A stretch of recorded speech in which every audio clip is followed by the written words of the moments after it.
to the second part of the Future of Transport conference.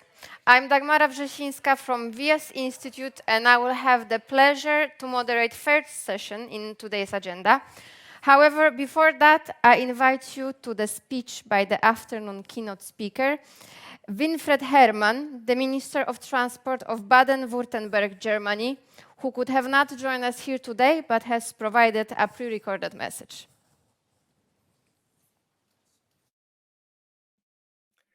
Dear ladies and gentlemen, I'm delighted to be part of today's event and welcome everyone who will be attending in person or digitally. Allow me to start by addressing the dominant topic of the past weeks. The terrible war in Ukraine and the fate of the Ukrainian population are deeply affecting us. We see the suffering people in the bunkers and on the run. However, we also see the courage of the Ukrainians who stay in their country to defend it. The refugee movements from the Ukraine have also been reaching our country, and we see a great willingness to help. As the Minister of Transport of Baden-Württemberg, we want to make our contribution as well. We have therefore decided that people from Ukraine may use local transport free of charge. In addition, the driving ban on Sundays and public holidays for aid transports to the Polish-Ukrainian border has been lifted. We have to stand together in this situation, and we do what is necessary and what is possible to care for the people affected and provide security. However, the war and the sanctions against Russia also show us our dependence on natural gas and crude oil imports. It shows us how important it is to accelerate the energy transition and shift our focus on renewable energy sources. Thereby, we reduce our geopolitical dependence and support emission reductions efforts.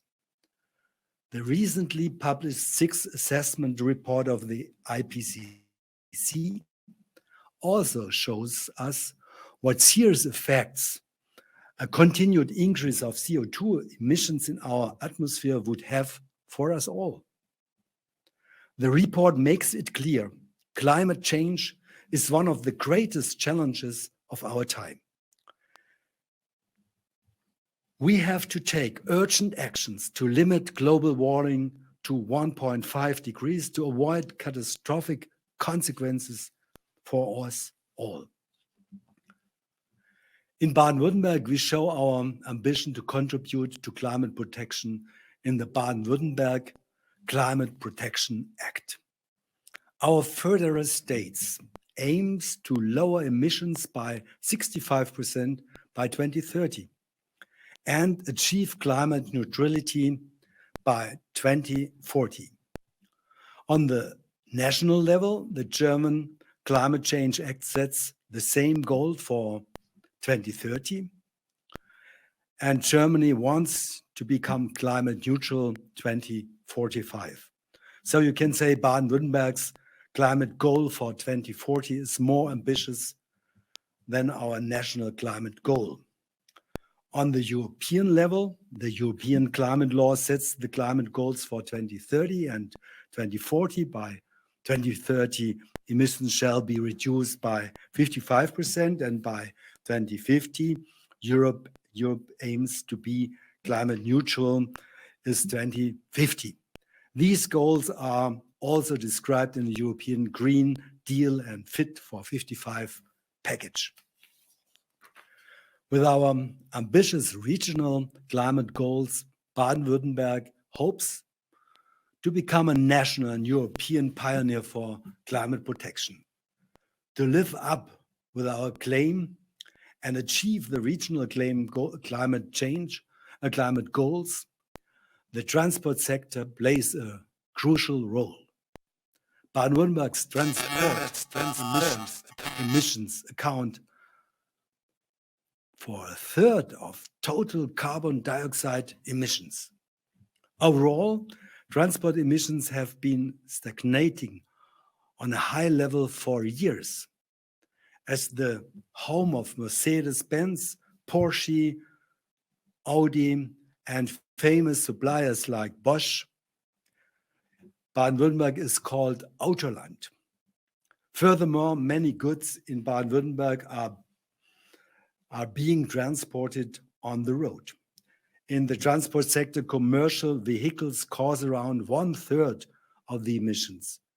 Around 2/3 of them stem from long-distance transport. To pave the way for modern and sustainable mobility and the achievement of our regional climate goals, we need to intensify our efforts and accelerate the transition of transport sector. Importantly, the transition of the transport sector is not just about replacing internal combustion engines with electric motors. It is about lowering energy use and covering the remaining demand with carbon neutral energy. It is about reducing the number of kilometers traveled and the number of motorized vehicles on the road, while increasing the journeys made by public transport, bike, and foot. Thus, the transport transition involves a change in mobility and a change in the energy used.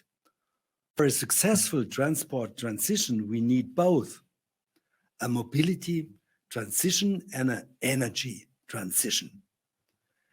In Baden-Württemberg, we have formulated 5 goals to achieve the energy and the mobility transition of the transport sector by 2030.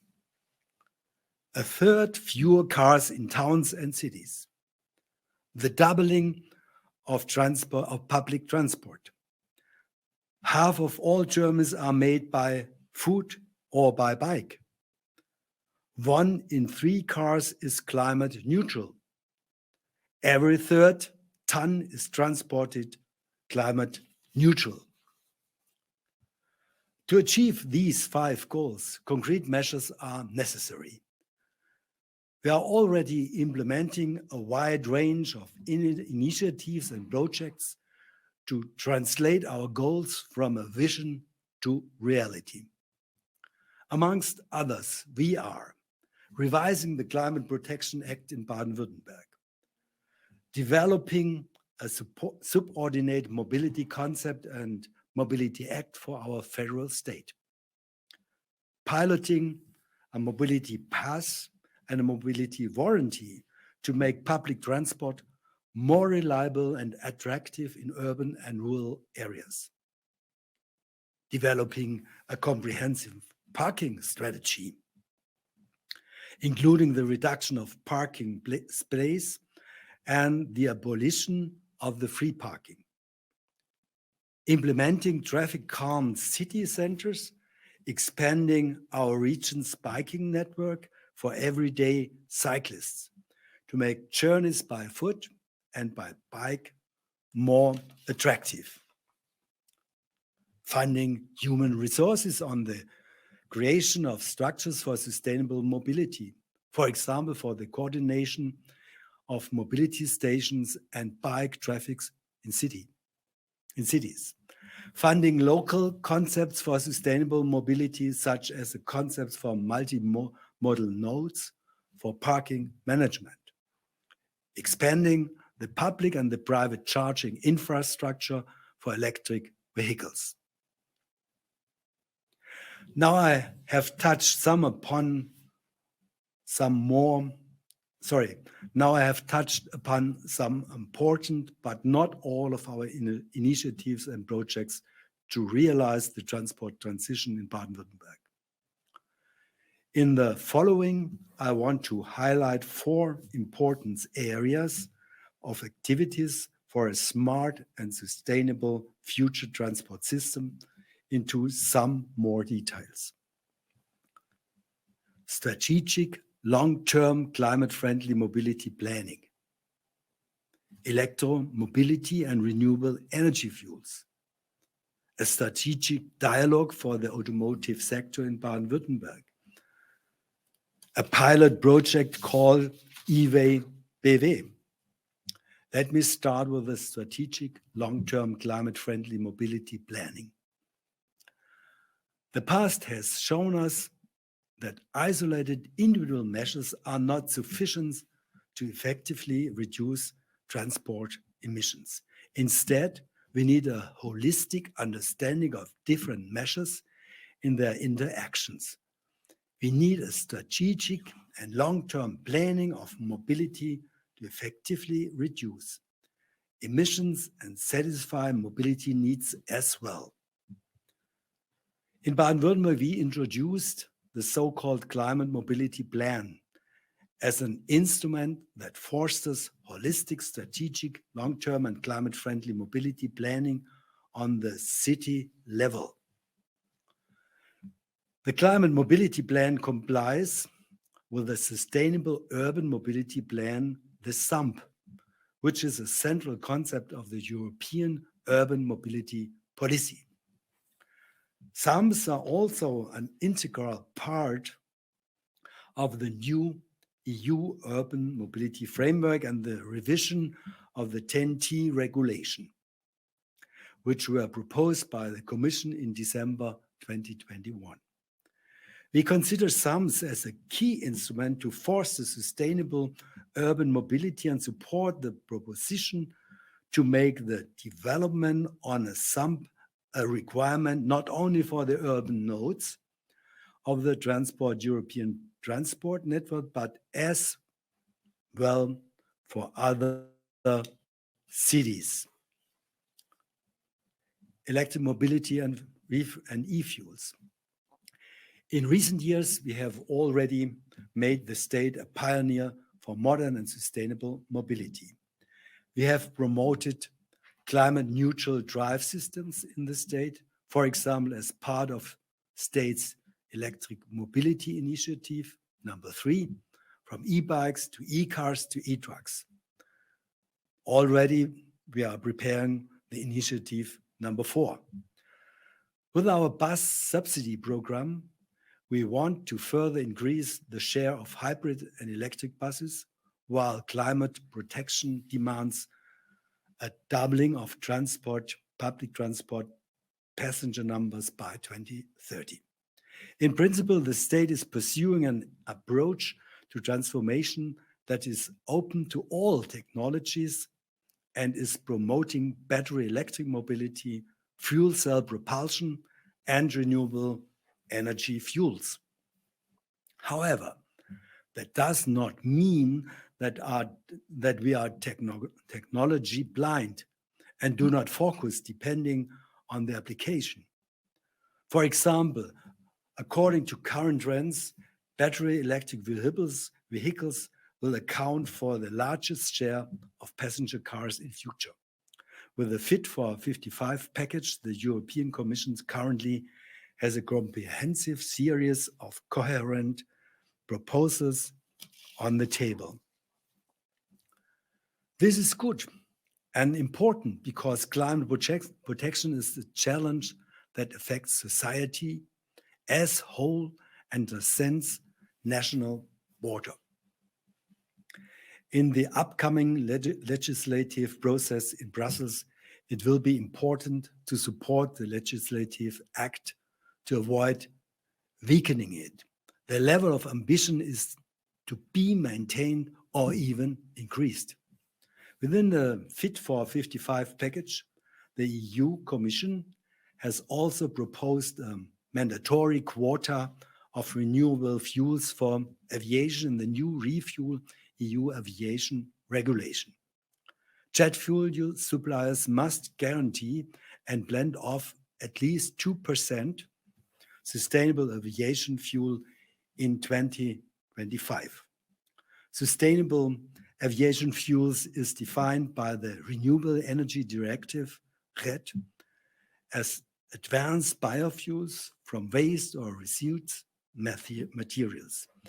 In 2030, the quota increases to 5%, includes a sub-quota for synthetic fuels, so-called e-fuels, or we call it refuels. In 2050, the quota further rises to 63 sustainable aviation fuels, with a minimum of 28 e-fuels. Ladies and gentlemen, we support the gradual admixture, but would like a faster ramp up of power to liquid kerosene. Strategic dialogue for automotive sector. I want to continue by elaborating on the so-called strategic dialogue for the automotive sector in Baden-Württemberg. This is a new format of institutionalized collaboration. It follows a comprehensive approach with the intention of opening innovation and potential across industries. A close alliance of politics, industry, economy, universities, employee associations, consumer organizations, environmental associations, and civil society. Together, we will develop projects, policies, and concepts to successfully shape the transformation process of the automotive sector. The economic importance of the automotive industry in Baden-Württemberg is based on its outstanding performance. We support OEMs and suppliers. And it is our goal that the car of the future will also come from Baden-Württemberg. The fast implementation of new solutions is an important competitive factor for Baden-Württemberg automotive industry and success of its company.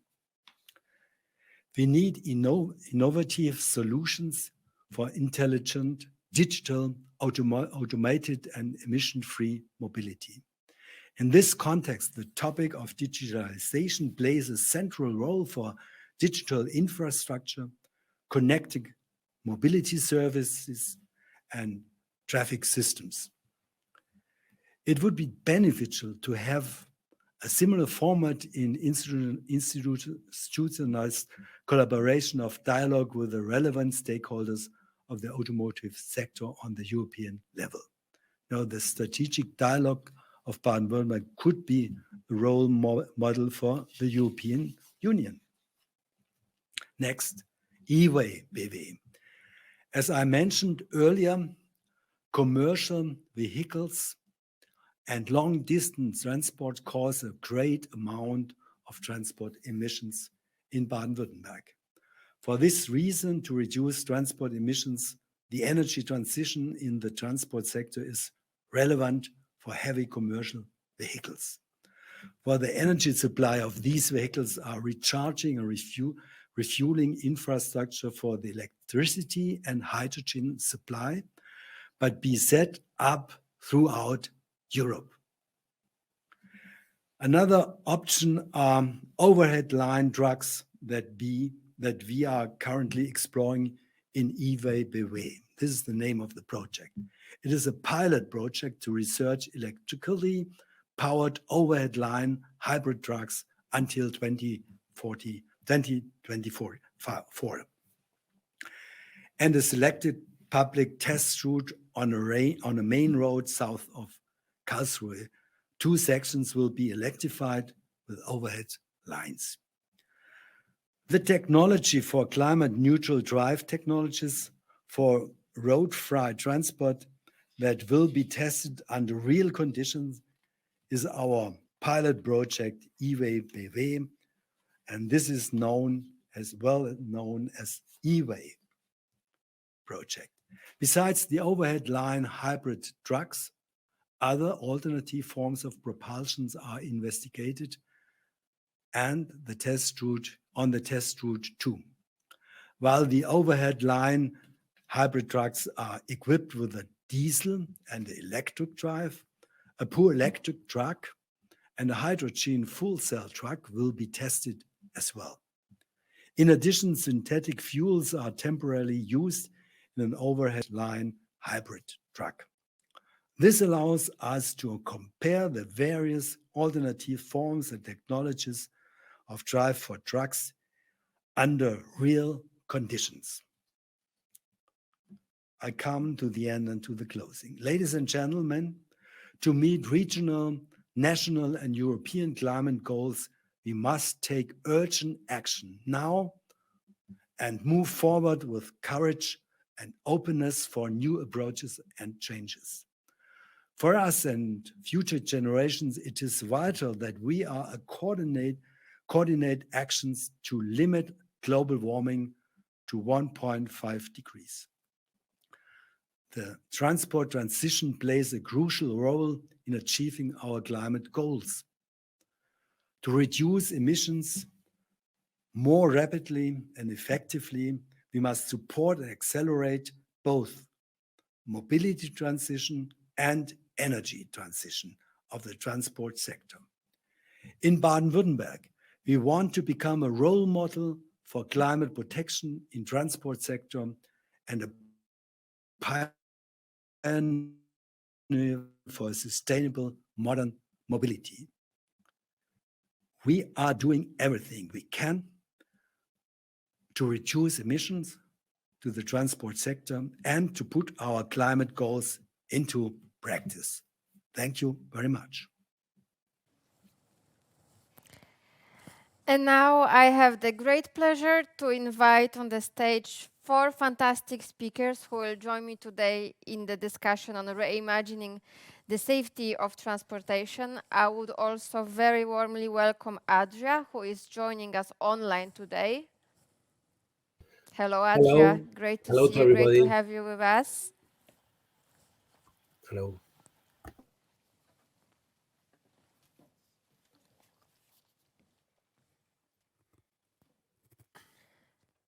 So we are going to discuss today that the innovation that goes the distance, and road safety still remains a major concern in Europe, but also it's very high priority.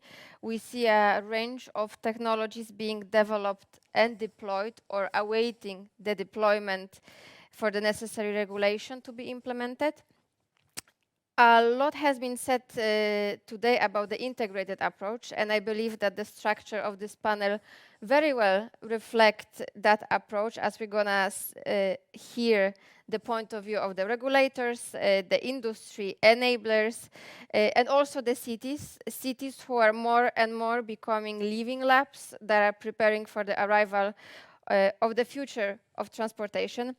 And I would like to start with the opening remarks from Niklas, the head of unit for mobility, DG Growth. Thank you, Dagmara. Good afternoon, everybody. It's a pleasure to speak to real people after 2 years of speaking to screens only. And first of all, I would like to say, because road safety, of course, is a very priority topic, but we always need to take also into account that actually in Europe we have the world's safest road transport, the safest roads. The fatalities per inhabitant are, I think, half of what they are in the US.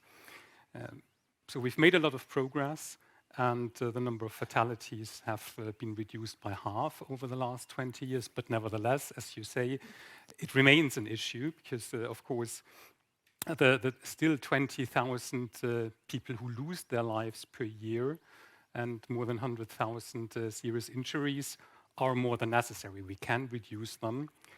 And in particular, while the overall trend in the last years has really been a very positive development, what is worrying is the increasing share of vulnerable road users among the fatalities. So pedestrians, cyclists account actually for 30% of the fatalities last year on the roads. So to address this, I mean, we have a road safety framework from the Commission that aims at half the number of fatalities by 2030 and the Vision Zero towards 2050. And this needs an integrated approach in a way, as you mentioned. So where I'm coming from the vehicle regulation, I think a major milestone has been the General Safety Regulation in 2019, which mandates a number of advanced driving assistance systems. So these are things like automated braking, intelligent speed assistance, pedestrian detection systems, the direct vision, which is important in the trucks or buses to actually detect the pedestrians. So all of these technologies actually can save lives. And this is where then our regulatory framework can really contribute a lot in combination with the technology for road safety. And at the same time, thinking about what Minister Hermann from Baden-Württemberg said, the innovative solutions give us a competitive advantage if we are the first ones to implement them. A second point I would like to make is that, of course, looking forward to in the future, more automation. We know that most of the accidents are caused by human error. So, of course, this then leads to thinking about more automation and automated vehicles for the benefit of road safety. And we can discuss later more about that. But there again, the General Safety Regulation gives us the possibility to approve automated vehicles in the EU. And that, I think we will be the first region actually worldwide to set rules for automated vehicles. A last point then in the context of the digitalization, where there is a lot of potential, is connected vehicles. In next year already, in 2030, it is expected that 70% of the new cars are connected vehicles. And there is a clear potential to improve road safety by sharing traffic information, all the data that is generated by the sensors on a vehicle, on the tires, that can give a lot of information about road quality, and of course open possibilities for new services like remote diagnostics, just to mention one that again can improve safety. And in that context, something we are looking at from the regulatory perspective is the flow of data. So we just very recently proposed a Data Act as a horizontal framework for data flows. We have the revision of the ITS directive, which encourages the flow of data from the road infrastructure. And currently we are looking at solutions, challenges when it comes to the flow of data from the vehicle. So there actually in the coming days, we will launch a public consultation on access to data, vehicle data, functions and resources, where also the aspect of safety is clearly one we are interested in. I'm hearing already a lot from, let's say, technical inspection authorities, road safety authorities, that actually they don't get the access to the data in the cars that they would need for road safety purposes. So to sum up, and there is a clear potential for technologies to improve road safety and go this further step towards the Vision Zero. And from our side, we are really, and our task is to make the regulatory framework fit for the future and allow these technologies actually to made use of for the purpose of improving safety, always taking into account, as Minister Hermann also said, the digital and the green transition that is really revolutionizing a bit the whole mobility ecosystem. Certainly. Thank you very much, Mark. It's fantastic to have you here with us. I would like to now pass the floor to Adria Gomila, Director of Mobility Services at Barcelona City Council, who can tell us a little bit more about what experience has Barcelona in implementing or preparing for the implementation of automated vehicles. Okay, thank you very much, and say thank you to the chance to make this speech to everybody and to learn about all of you. And okay, we can go through, please. The idea is to explain two main ideas. First of all, what's the situation in road safety in the city of Barcelona? And the second idea will be to share with you the project Autonomous Ready that I think that fits with all the words just we have listened just now. So the first point, what's the situation about road safety in the city of Barcelona? As just said before, in the last years, we have an important reduction. 2020 year was a very special year for the for the coronavirus situation. Last year was not a normal year, but it's near. It's not so different as 2020. So we have a reduction in the number of traffic accidents and person involved in accident with victims of accidents. We can go through, please.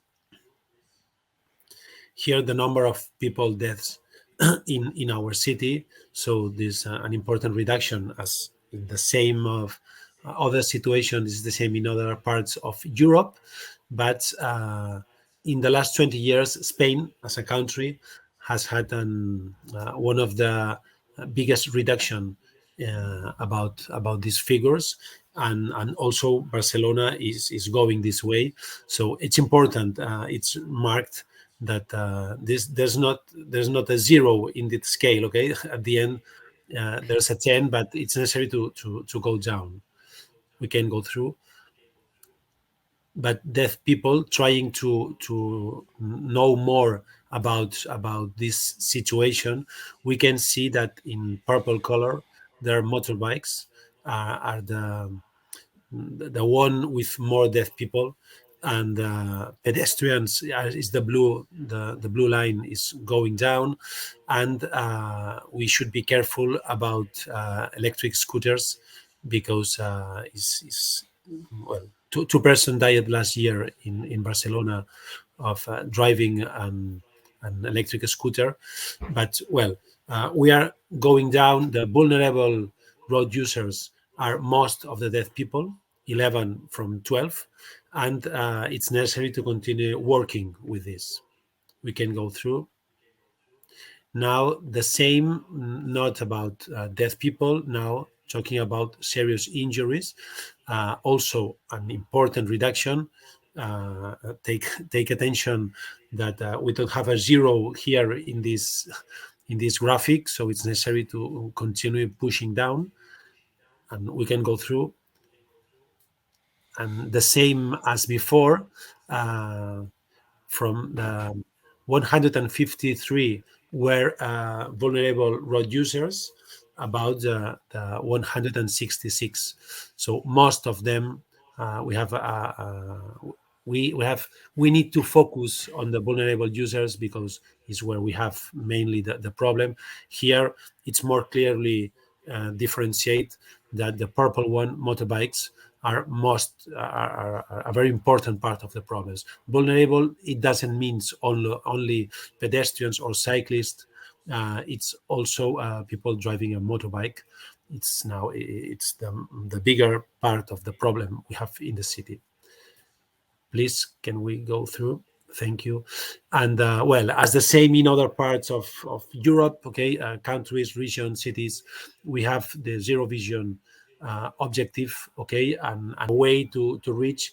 Well, in the last years, we are following this way about these target reductions in the last years. Okay, we don't try to. Well, we know that COVID scenario has been an important part of this, but it means that it's possible, and we have to push for it. Okay, and then going. This is not. Yes. Please. The other slide. Thank you.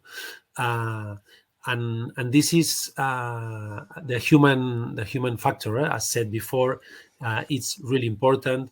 But I think that this is a shared responsibility, and the challenge is everywhere.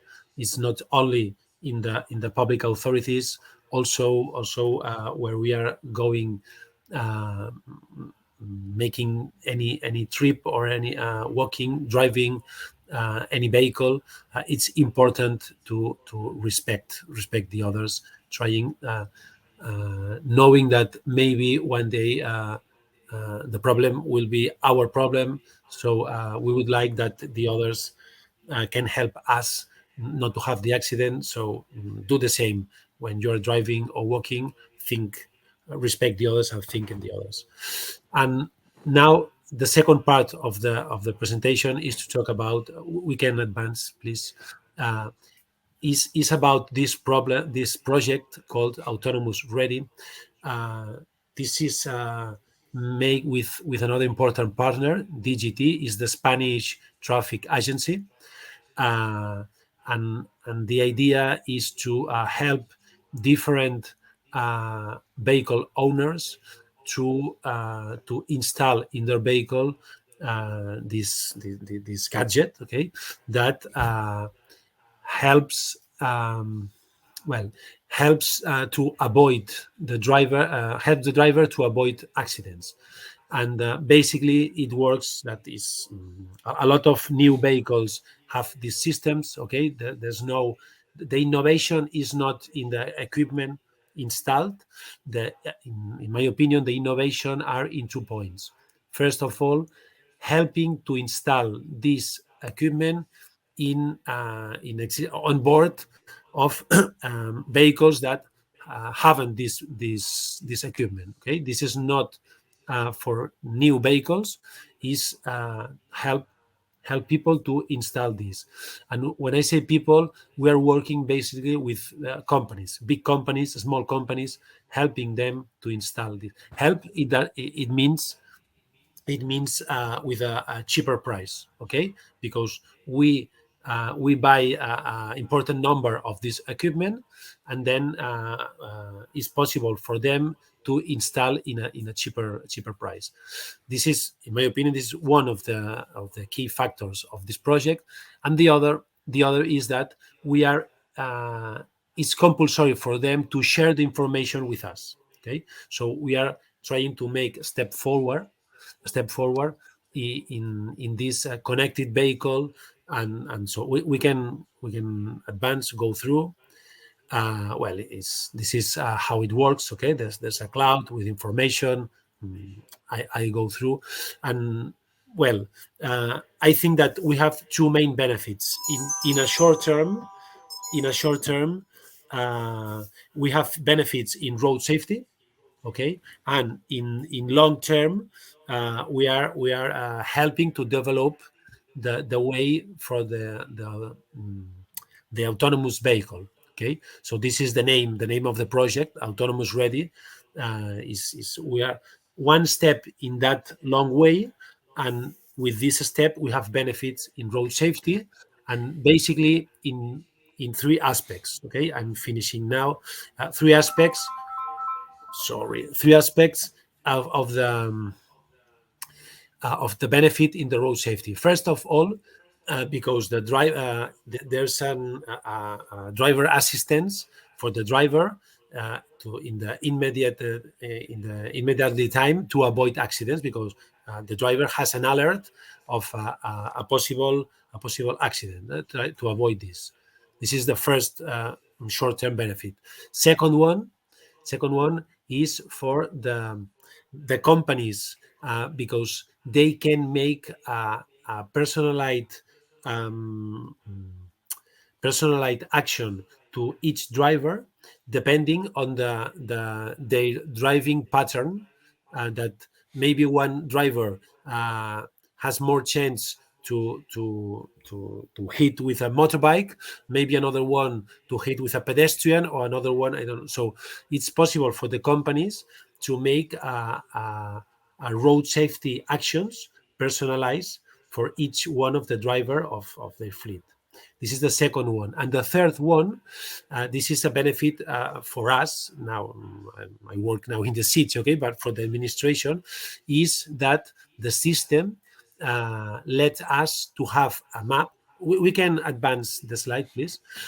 The system let us to have these maps like this, that near miss incidents, okay, and we can we have the information of the kind. Now here we can see the type of the near accident. This is pedestrians. We can go through, and also we have an image from cyclists. So these three short-term benefits about road safety are to avoid accidents in the driver, helping them to improve the road safety actions in that big companies, and for us to improve the streets of the city, knowing where we have not only working just with accidents that has maybe bad consequences, also let us to work in advance. And of course, this we think that these projects could be useful not only for the city of Barcelona, also for other places. Thank you very much for the attention.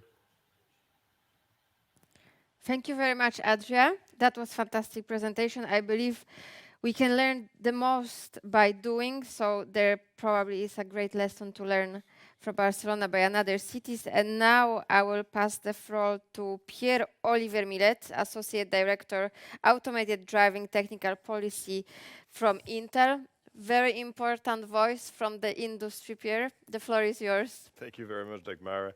And it's a pleasure to be here today for me, as I think, as with many others, first time in 2 years that I can attend an event like this. And, 2 years, that we spent working from home to a large extent, but still many things happened in the process, I believe. We find ourselves today in an interesting situation. As, for example, Mr. Hololei mentioned at the very beginning, and many other people, we are facing the implementation and the birth, if you will, of new forms of mobility, new means of transport. And that means in terms of safety, we have two angles to tackle, very generally speaking. What Adriana was talking about, which is the safety of existing vehicle types. We know that to a certain extent, in many parts of Europe, fatalities over the last couple of years have been stagnating. We have been seeing less improvement. Yet at the same time, we know that there is new technology, driver assistance technologies, for example, automated emergency braking and so on, that is starting to spread through the European fleet, thanks to the General Safety Regulation, the Commission's effort.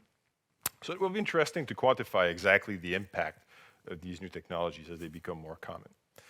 But so at the same time, then those forms, these new forms of mobility are marked in no small part by the rise of automation.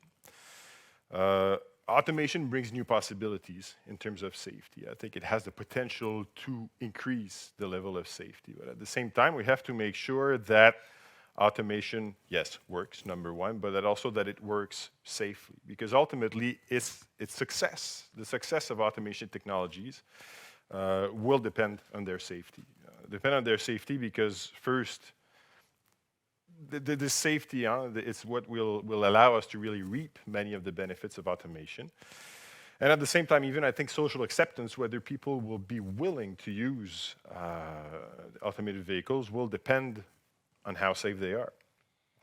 So now what we're seeing, and thanks to the Commission, I think the Commission has done a lot of pioneering work, really remarkable work that leads us to a delegated act that will be published relatively soon, I believe, that will finally allow automated vehicles to be on the road. But this is not the end of everything. There's still a lot of work being done at the UN in terms of global technical regulations. Europe is a big part of that discussion. And I think also the Commission keeps working on the topic. What we're seeing now is really the first wave of regulation in the field. And I think, to be frank also, I think that the industry has, of course, contributed to the discussion, but I think that the contribution from the industry might be a controversial opinion, but could be stronger still. In the sense that one of the most fundamental questions that we are facing now is what is safe vehicle behaviors? What are the boundaries or the limits to the behavior of an automated vehicle relative to other road users? And when it comes to this, I believe that industry is in the best position to provide policymakers with the exactly what we need with the kind of parameters, with the assumptions that we need to make to achieve safety. Now, at the same time, I think that authorities and governments worldwide are in the best position to decide exactly how much safety we want, which in technical terms means what are the values of those parameters that the industry brings, what exactly should we aim for? Because in the end, at the level of safety, that's a decision that it's a society that needs to make this decision, not the private industry. So I think that we need to work hand in hand still to achieve this. And again, the work is not done. There was mention earlier, there was some talk in earlier sessions about standards, and I am a firm believer in the value indeed of standards and how standards can also inform regulation. And one example I think I would like to bring perhaps to people's attention, because it's a fairly new standard. It's a standard that comes to us from the IEEE, which is an American organization, but what we're looking at here is truly a global effort that was led by some of my colleagues at Intel. They initiated the effort, but it involves car manufacturers, such as Volkswagen, Honda, suppliers like Valeo, tech companies like NVIDIA, ARM, and players from academia and so on. And the idea behind this standard is to provide this sort of guidebook to policymakers on what exactly are the factors that they need to look at to decide and help create requirements, concrete technical requirements to achieve vehicle safety. So, and I hope that we can continue as the industry to contribute to this discussion, and that will allow us to reap all the benefits of automation. And it's important, I think, also to have this kind of top-down approach, to start with those higher level of automation, because by defining requirements for these, I think that then we can see those requirements trickle down to lower forms of automation, and then that includes driver assistance equipment. And eventually that will benefit from this higher level of automation from these technologies. Because to be clear, I think from the point of view of much of the industry, automation in the near future is not about personal cars. It's not about reading the paper on your way to work. It's more about creating new forms of transport. That's really where the interest lies. Now, I'm not going to pretend that automation is the universal answer to road safety. There are other pillars. When it comes to safety, you talk about users, so drivers, for example, infrastructure, and vehicles. But there's tremendous potential, and I think that we must make sure to use the right tools and approaches to really take advantage of this potential and fulfill it. Thank you very much, Pierre. I could see that Joost was very much agreeing with some points that you were sharing, but before to Joost, I will give the floor to Mohamed Saleh, Global Transportation Segment Expert from Nokia, who can provide us with the perspective of the network and its importance. Okay. Thank you, Dagmara, and thank you all for joining us today. I know it's sunny outside, so you resisted the temptation to sit there and decided to sit with us instead. So we hope we will make it worth your time. So yeah, as Dagmara kindly introduced me, I work for Nokia. I'm based in Singapore. I'm part of a team in Nokia that is called Nokia Digital Industries. We work with a lot of different industries. Transportation is one of them, where we work with a lot of companies in roads, maritime, aviation, and railway. But let's focus on roads for today. This is the main theme, I believe. And yeah, I would like to start maybe with the idea that, imagine more than 20,000 fatalities per year. And unfortunately, you don't need to imagine that, because this is actually a reality of what's happening in Europe today. But the good news is, as Mark highlighted, this number is going down every year. And actually, this is even an achievement, considering that the global trend is still increasing every year. So I guess Vision Zero, we still have some work to do, all of us. It's collective effort. It's not one entity's responsibility after all. Part of that effort is investing in the infrastructure, and specifically in the digital infrastructure, by the road operators, by authorities, by municipalities, etc. And this is the part where we try to do our part as Nokia to contribute there, where we try to help, starting from the new concepts around smart cities, the new innovative solutions, and typically this is where we work on a lot of European research projects.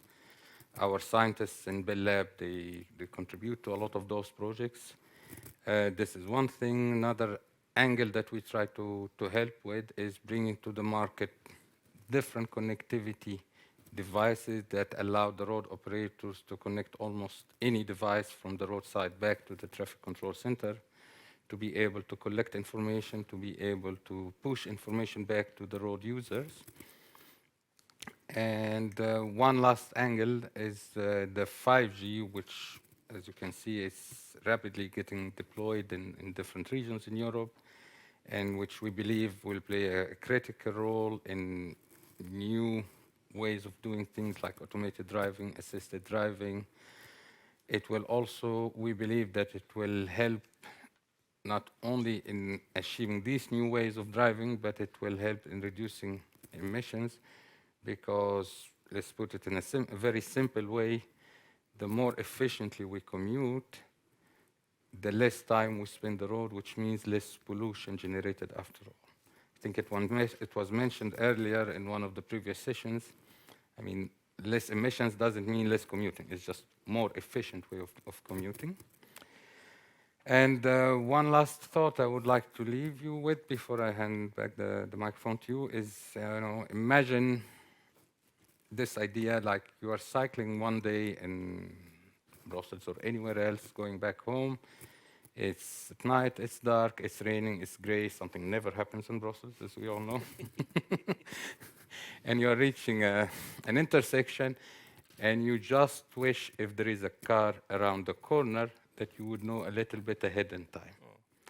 And this scenario will become real. We believe it will become reality in the near future, among many other scenarios, thanks to good cooperation between regulators, road operators, OEMs, innovative mobility as a service applications, and all of it hopefully will be powered by reliable connectivity, where it can be based on 5G or other technologies. And I just would like to leave you with that thought. Thank you, Dagmar. Back to you. Thank you very much, Mohammed. Thank you for traveling all the way from Singapore to Brussels. And now, finally, over to Joost van Tome, CEO of Ertico ITS Europe, who I hope will tell us more about the role of Ertico in the transition towards the future of transportation and how Ertico approaches the road safety. The floor is yours. Thank you, Dagmar. Good afternoon, everybody. I'm very pleased not to wear a mask and to breathe normally. To see people, touch people is a bit different still, but at least see people. Good to see Mike again in the usual setting and not in the Bredel building. Allow me to share a couple of thoughts on this difficult question on safety. You can spend days on that, and actually Claire would do that, probably on all this. But first on Ertico, I used to work for ASEA, long time on smart mobility, with the road operator for the road, I would say the vehicles, and a lot of synchronization with the whole ecosystem. What brought me to Ertico is the public-private element, and it's a partnership that we have. It started 30 years ago, so 3-0 with the European Commission, a bit after the Lohr Commission, was it, where they said we have to put innovation on the roads. Road telematics at the time, actually Ertico stands for a very long abbreviation. Road telematics is in there. And it was about navigation systems, about putting things in the road, loops in the road, this physical hardware stuff, and so on. So it was showcasing ITS. ITS is actually intelligent transportation systems. So it's systems. It's not only a product or a service, it's a whole system and an ecosystem. So my group is 121 partners now of Ertico, bringing together the public and the private equation. Can be industry from traffic transport authorities, definitely the automotive OEMs, the road sector authorities, the users, the connectivity industry, the data cloud industry, and so on. So we all bring it together. It's not to do policy work in terms of lobbying amendments to the Parliament and Council. So Mark, no worry, we don't do that. Some others take care of your babies. However, we do advocacy on most of these elements, road safety, and the 4 key elements that we work on. with a lot of projects, EU-funded projects, and showcasing it at the ITS Congress. 4 things. First is CCAM. That's an easy one. It's a no-brainer, but it's mobility, not only vehicles. Secondly, it's urban mobility and peri-urban mobility. So the big agenda of the Commission in December that has been launched is being watched. It's about sums, it's about synchronization of, I would say, cities across the globe. We just realized our moonshot exercise. We call it the city moonshot. So we interrogated 150 cities around the world, 150, across the policy and industrial areas. We just published the results yesterday. Go on your LinkedIn, etc. But we will blast this in the coming days with my comms team. We'll hold more conferences on that. But it's interesting what cities say about their priorities, their lead times, their investment cycles, and so on. So that's the second one. The third one is about clean mobility. Of course, you cannot avoid this one. Sustainability, clean and eco-mobility, so air pollution and climate change. And the fourth one, which I haven't heard yet today, is transport and logistics. It's about, actually, Lorian talked about this a bit. It's about transport and logistics. In the COVID times, remember, you were asking to be delivered with goods and services. So goods. Somebody was bringing that to your home, the last mile and the first mile in the middle. These were trucks, these were warehouses, these were connected services through DTLF, for example, so the whole data chain. And that is something, it's immaterial, you don't see it except the truck in front of your door or the last mile deliverer. But it's a whole ecosystem on itself, which we are also partnering with as Ertico. And we strongly believe in this. It's about ECMR, digitization of documents, and making things more fluid. Now, connected and automated is one thing. We didn't talk about cooperative. If we talk road safety, it's about sharing information and raw data, but also intelligence amongst each other. The more participants on the roads that share information, the more intelligence we will create. It's a bit like CITS at the end. And we should be sure that the interpreters of the information giving the same interpretation to the information. Because automated driving with all these nice people next to me that provide the sensors and the cameras and the equipment is all fine. And the mobility data space, it's all fine if it's interoperable. But what will an OEM do when he gets a data signal from the road authority or from somebody else saying that there is a slippery road, or that there's a road accident, or that there is a road blockage?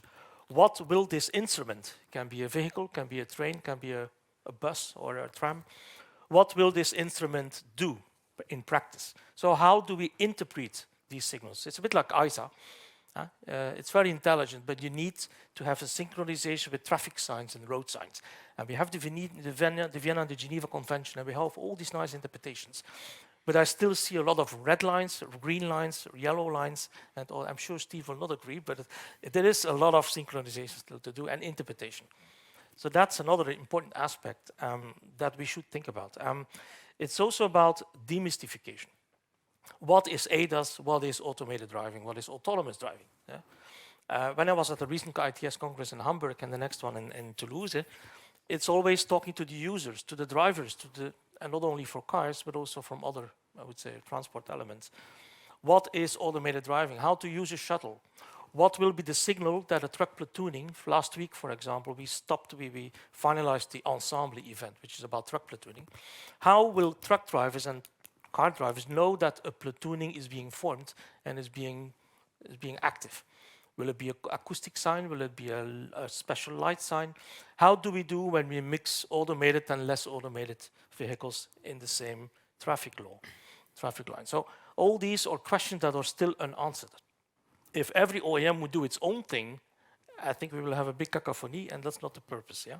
The same for the HD maps. We should not copy-paste all the HD maps. At least the basic layer of the smart city information, of the smart infrastructure information, should ideally be the same for everybody. Yeah?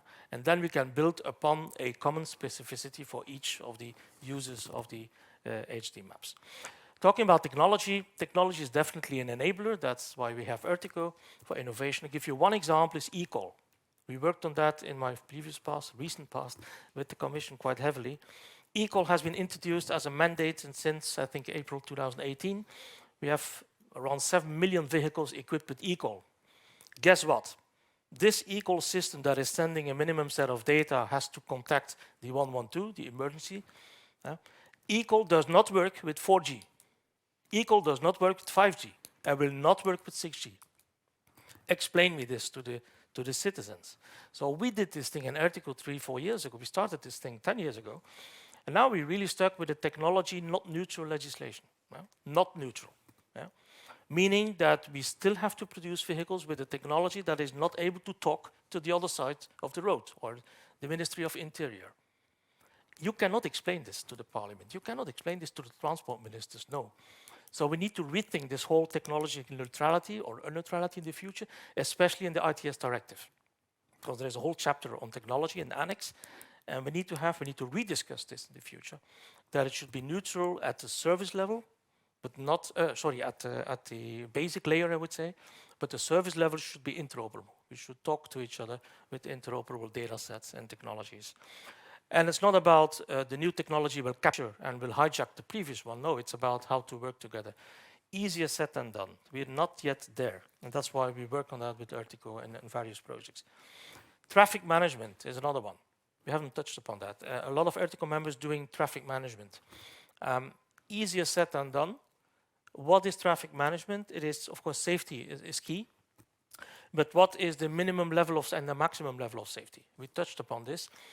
And the traffic rules have an important play there. What is an automated vehicle? There will be a type approval European system very soon, end of this year, let's see, the implementing act. That's fine. But what about the traffic rules? They will not allow these vehicles to be commercialized because you cannot use them.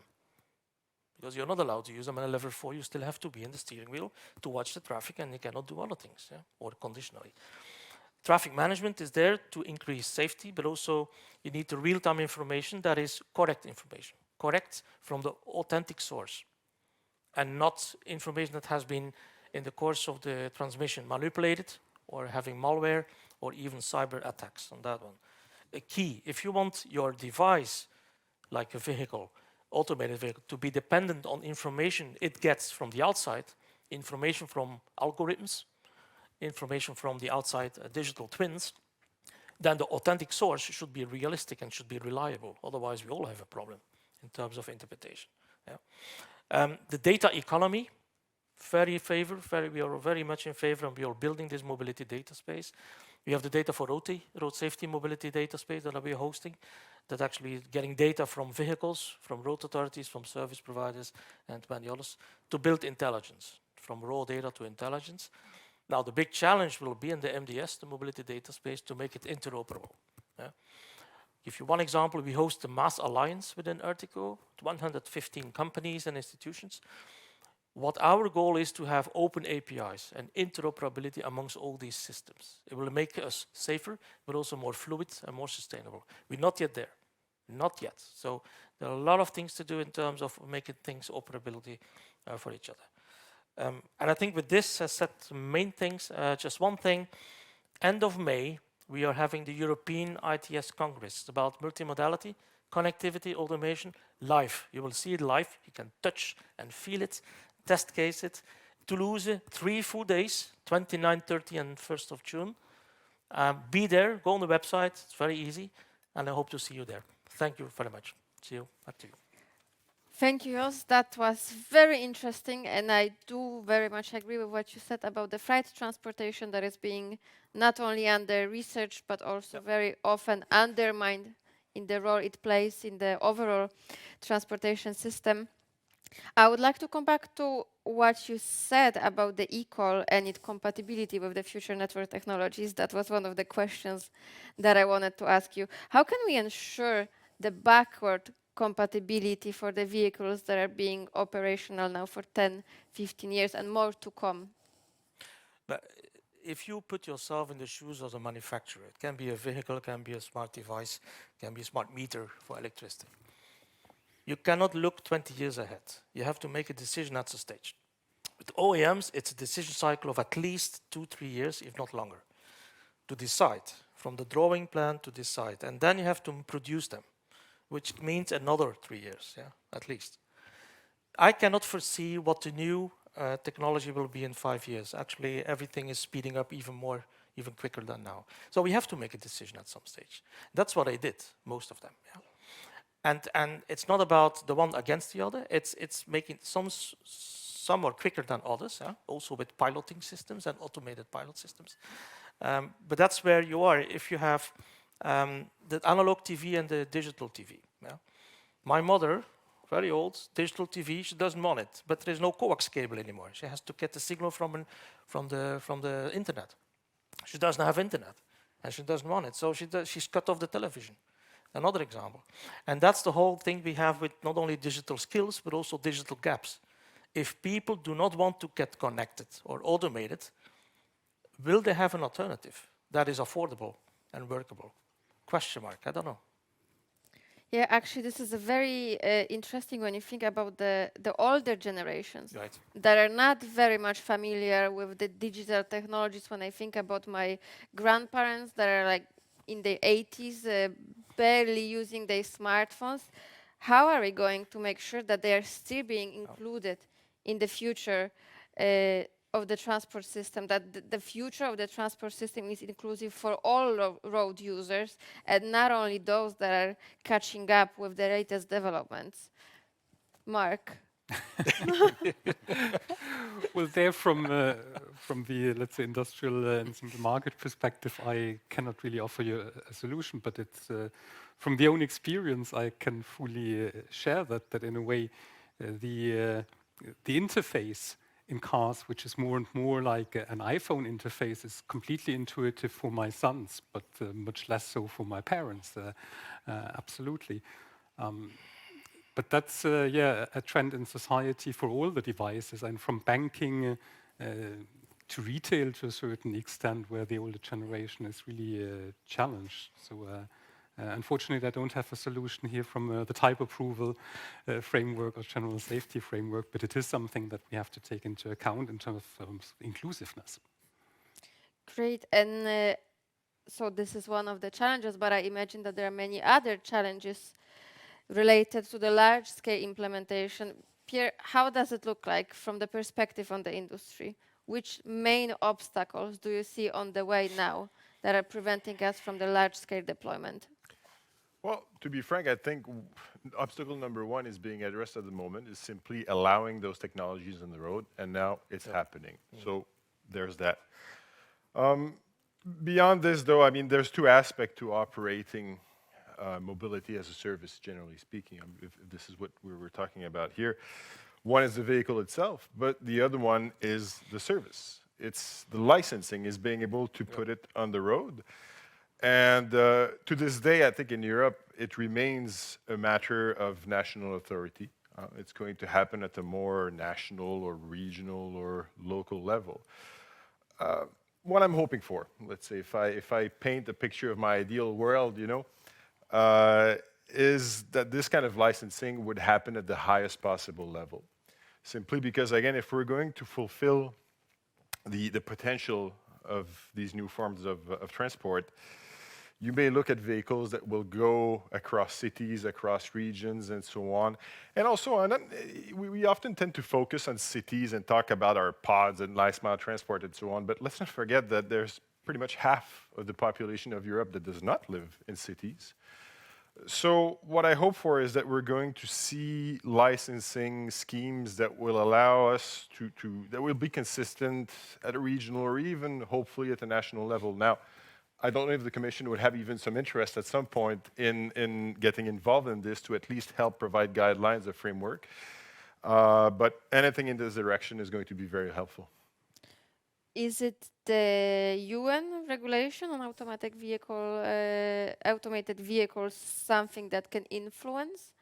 Well, it will influence, but I think the UN is only looking really, again, at the vehicle itself, at type approval, because what we have now happening at the European level, type approval, is taking place really because there is no UN regulation that's ready for use. But eventually, when the UN publishes its own technical regulations, it will filter down to the European level. Now, this is supposed to happen in 2024. The concern that I think the industry always has is that the UN things sometimes take time. It involves so many stakeholders, so many parties that it can be delayed. So I very much hope also that the Commission will continue working on this to provide an alternative should the UN not be ready on time. But of course, what happens at the UN from my point of view, is of tremendous importance because it's going to condition not only what we can do in Europe, but in much of the world, really.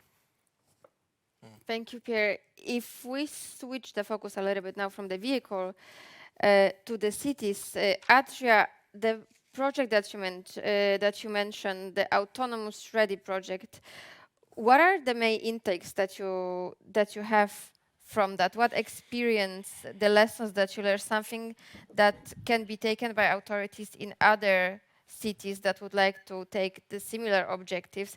And I am particularly curious, how does it look like in the terms of road infrastructures?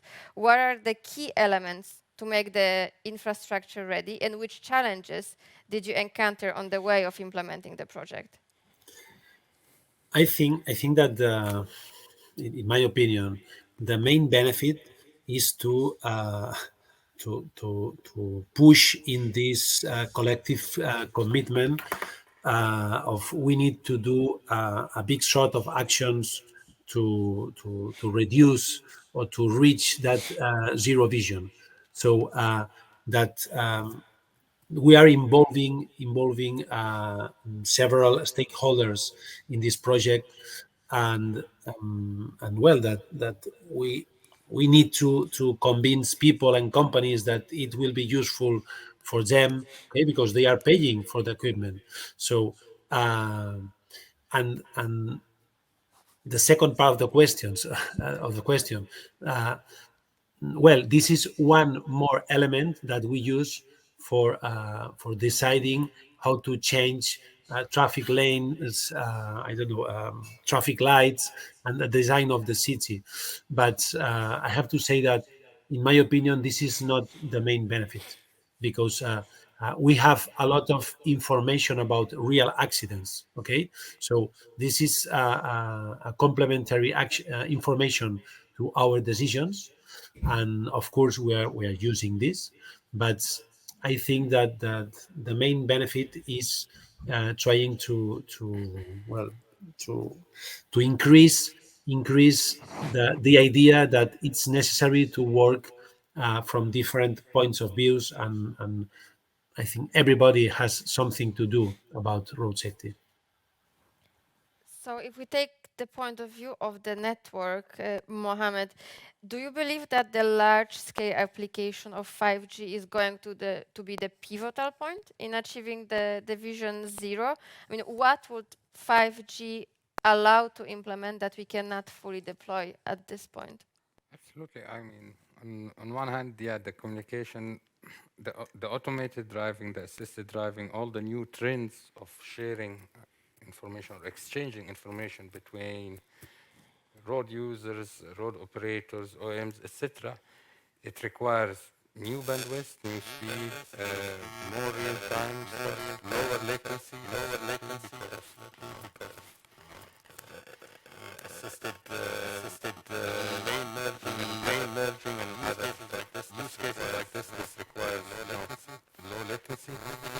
And we believe that 5G is the right approach because it doesn't only allow the latency part, but it also allows new ways of using the network that was not a possibility in the past. Like, for example, one very simple example, slicing. And as the name suggests, it means that road operators could get their own layer of the mobile network that is deployed by mobile operators to use it for more critical application, and they can decide, like, okay, that layer I will use just for my own operational traffic, that layer I will use to exchange information with OEMs, with the mobility service providers, with road users, etc. So it definitely, we believe it has a more critical role, and it will have to do more than what is being done today and how it is used today. It's definitely very, very important, but I wonder, just maybe that would be the question for you. We are throwing here a lot of elements, a lot of puzzles of things that need to be somehow upgraded or implemented one way or another. And I wonder, like, are there any elements of this transition more important than the other to fast track? Something that we cannot really move on without? That's a difficult question, also a political question, I think, but it's a question of readiness levels and investment appetite as well. Because you can invest into new technologies, okay, fine. But if you can do the use case with the current technology, why should you step over to a new one? So it's the push and pull issue as well. Because we as manufacturers and all my members, they are ready to push things, but the customer and the professional customer should also be ready. Which brings me to automated driving. I heard about UNEC. I was yesterday in a forum with the UNEC and the ITU together, so the automotive and the telecoms spectrum people. And it was about automated driving and HD maps and so on. And one thing what strikes me is that the testing and validation of automated driving ODDs and allowance is still a very national, even local one there. In Germany, we have a new law and also a new traffic law allowing even level 5 if we need automated driving. Same for France and the same for UK. We don't have it in all the others. Yeah? Let's still work ahead. But at least we'll have a European automated type approval, but not for conventional vehicles. It will only be for robotaxis, for AVP, so automated valet parking, in some confined areas as well, but not for the normal vehicles that you and I drive. Yeah. So are we going to continue with the national fragmentation with testing and validation? We did the Head Start project with Ertico, and we found out that indeed a lot of these things are scattered around, which does not give appetite for the investors to go for that, because they say, well, if I have to go for a licensing in 27 different countries, it's not really scalable, to be honest. Yeah?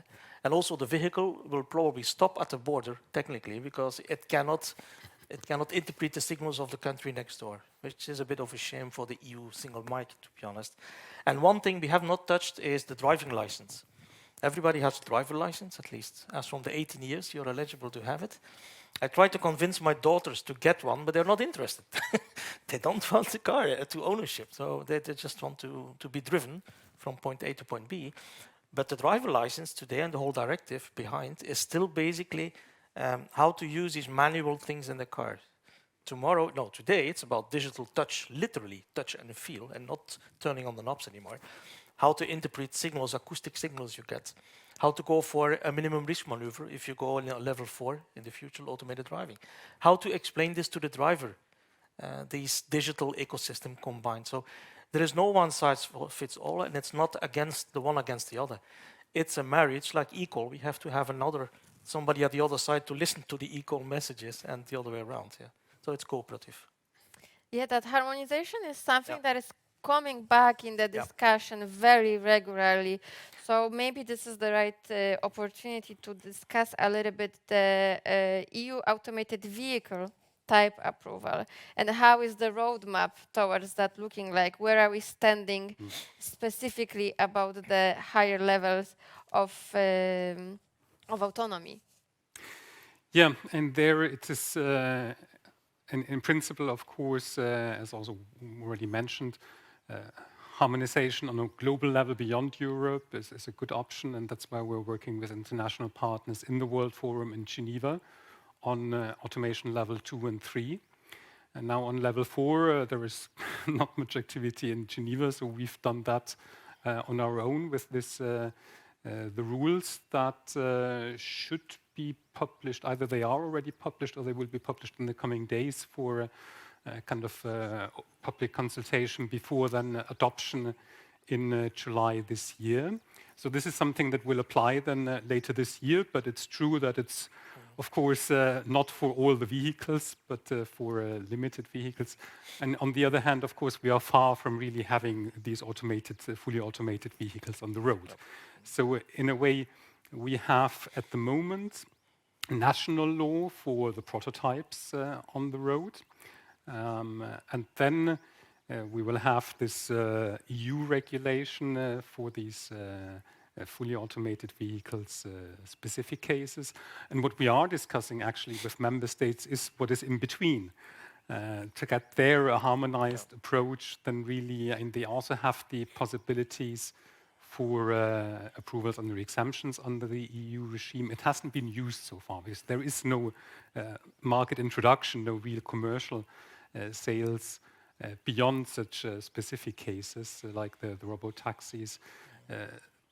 But I think in time for those autonomous vehicles to come on the market, we will be able to agree with the member states then also to avoid fragmentation and have a more harmonized approach on that. Great. And I also think maybe it's a little bit of a simplification, but harmonization has a lot to do with replicability. So I wonder, Adria, the experience that you had from Barcelona, to which extent do you believe that the specification of different cities will play the role in the large-scale deployment? Like, do you believe that the results from Barcelona are actually applicable to other Spanish cities and to cities in Europe in general? I think it's interesting as a use case, but maybe we just have worked with one provider of equipment.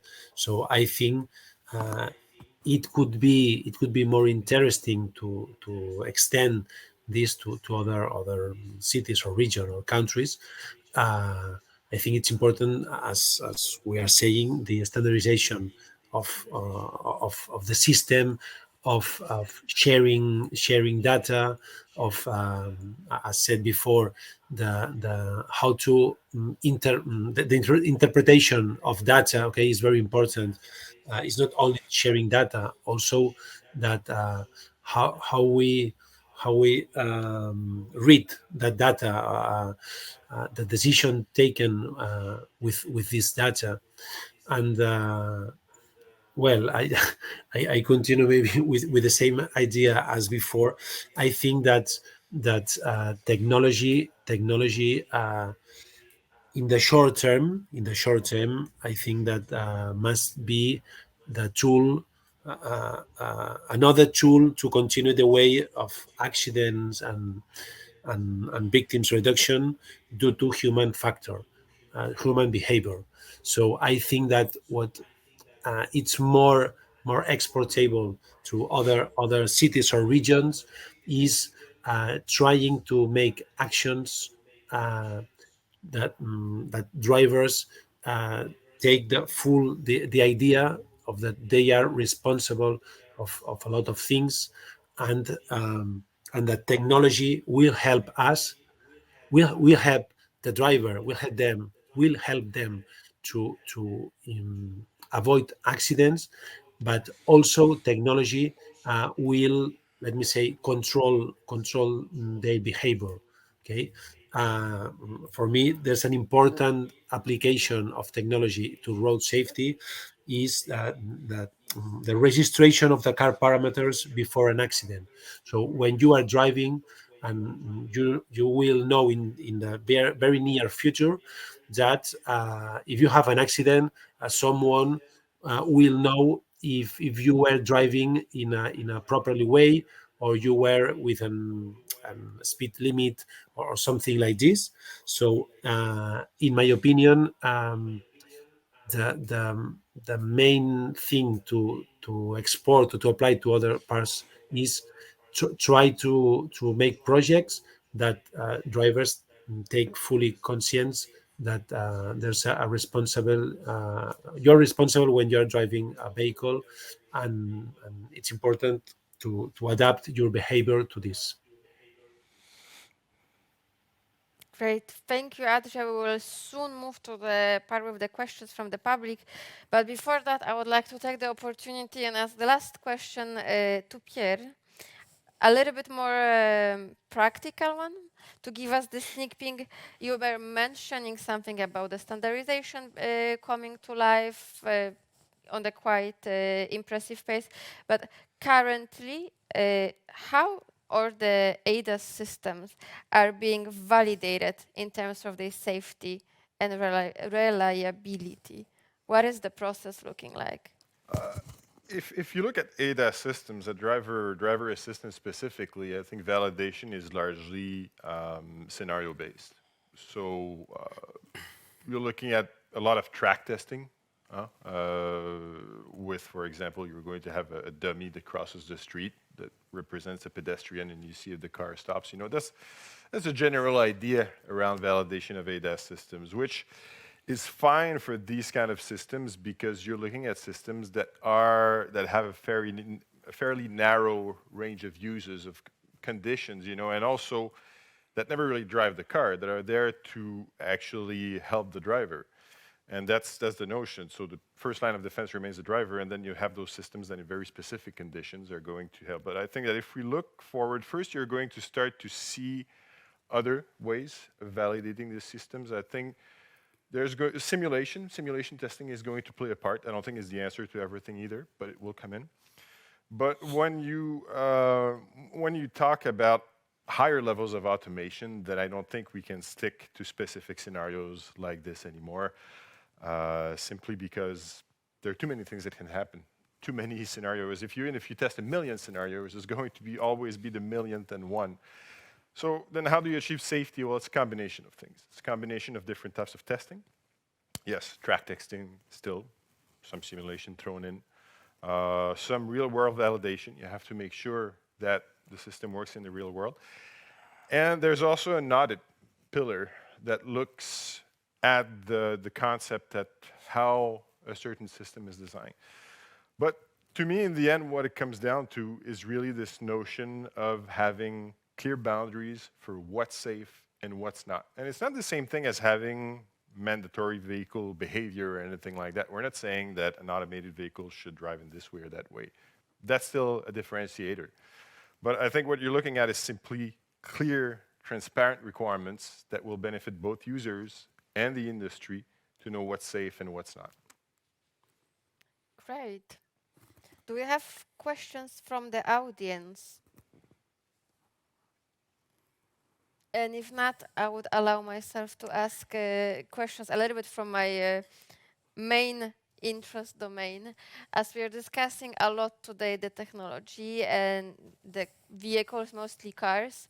And I wonder and I ask myself, when we think about the cities for the future, in the light of everything that is said, are we designing them for the technology or for people? Well, maybe I can take a shot at it. I'm sure others will have to add as well. But I think that we have to start somewhere.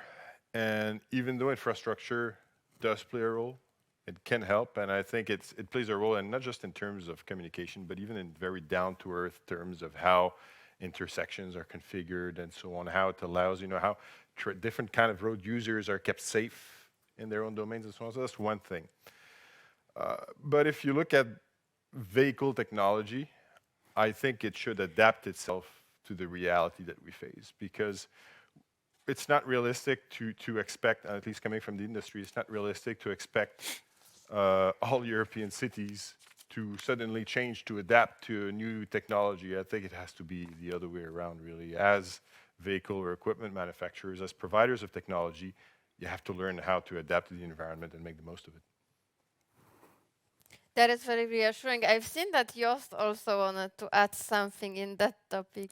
Well, it's a very interesting question, and two things. I invite everybody to go to the City Moonshot results that we published actually yesterday evening. Go to article.com plus City Moonshot, and you will see the results of the 150 interviews. And it's only the start. We're going further now with the next steps. One of the things that came very apparent is what is the role of a city in managing the flows of people and goods. Yeah? What is the role of an urban vehicle access regulation or a city tolling or something else? And what are the externalities if you do that or if you don't do that? And you see a lot of different answers on that. Yeah? A bit to surprise sometimes. Huh? But some cities say we actually want to orchestrate the traffic flows, and we're going to dictate who can be where, when, with what kind of vehicle and what kind of good even. Yeah? That's one extreme. The other one is, of course, the total different extreme. And it will be, and that's what I said yesterday also in the conference, about playing music in an orchestra. And we need a conductor. Yeah? We all individual players. I'm playing the trumpet. That's live, by the way. Some others playing the clarinet, and some others, the one does the other types of music. But we need a conductor who has a clear authority received and perceived as well, of that. And we're not yet there, to be honest, on this. Yeah, we see some cities have a top-down approach on imposing rules without the necessary, I would say, appetite from the people to follow them. Some others have a different approach, and that's why I'm pleading with DG Move also to have these guidelines on urban vehicle access regulations, on the SUMs, on the Sustainable Urban Mobility Plans, where we have a lot of cooperation with Ertico.